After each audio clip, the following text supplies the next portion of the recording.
মর্মান্তিক পথ দুর্ঘটনায় মৃত দুই যুবক। রবিবার সন্ধ্যায় ঘটনাটি ঘটেছে উত্তর দিনাজপুর জেলার রায়গঞ্জের মিরুয়ালের বিএসএফ ক্যাম্পের ৩ নম্বর গেট এলাকায়। হাসপাতাল সূত্রে জানা গিয়েছে মৃত দুই যুবকের নাম আলাপন সরেন, অপরজনের নাম পরেশ মান্ডি বলেই মনে করছেন স্থানীয় বাসিন্দারা। স্থানীয় সূত্রে জানা গিয়েছে মৃত আলাপনের বাড়ি রায়গঞ্জের ছটপাড়ার মিশন মোড় এলাকায়, যদিও অপর যুবক পরেশ মান্ডির বাড়ি মহেশপুরের।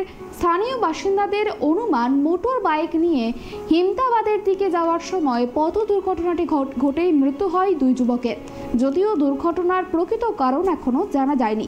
বাসিন্দাদের অনুমান রায়গঞ্জের দিকে আসা কোনো বাসের সঙ্গে মুখোমুখি সংঘর্ষে এই ঘটনা ঘটেছে। লিশ মৃতদেহ দুটি উদ্ধার করে ময়নাতদন্তের জন্য রায়গঞ্জ গভর্নমেন্ট মেডিকেল হাসপাতালে নিয়ে আসা হয়।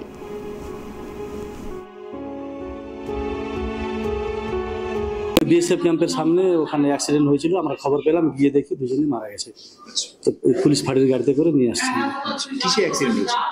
অনুমানিক কেউ বলছে বাস মেরে দিয়েছে, এরা মোটরসাইকেলে ছিল দুজন। কোন জায়গায় এই ঘটনাটা ঘটেছে?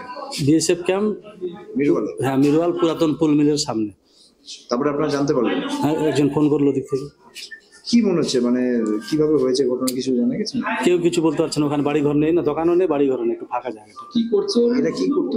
ওই আলফোন্স সরেন ড্রাইভার, প্রাইভেট কার চালক।